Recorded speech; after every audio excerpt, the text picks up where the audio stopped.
नमस्कार. ज्यांच्याकडे vision टेकची machine आहे तर त्यांनी याप्रमाणे नवीन व्हर्जन DBTचं डाउनलोड करायचं आहे. तर पहिलं आपल्याला नेट कनेक्ट करून घ्यायचं आहे. नेट कनेक्ट केल्यानंतर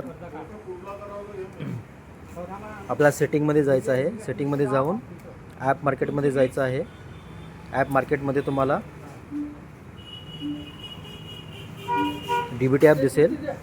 हे DBT ॲप तुम्हाला डाउनलोड करायचं आहे आणि हे ॲक्च्युली डाउनलोड झालेलं आहे आणि हे तुम्हाला इन्स्टॉल करायचं आहे.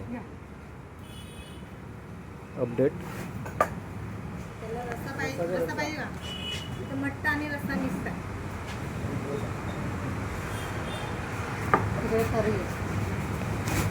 कांदा पाहिजे.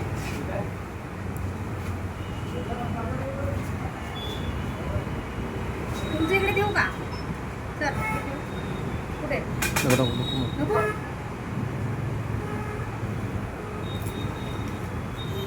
इन्स्टॉल होत आहे ते. आता हे इन्स्टॉल झालेलं आहे.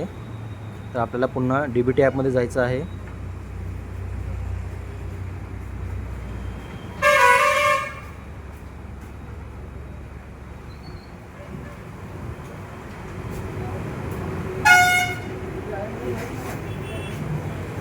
आणि आपला लॉग इन वगैरे टाकून लॉग इन करायचं आहे.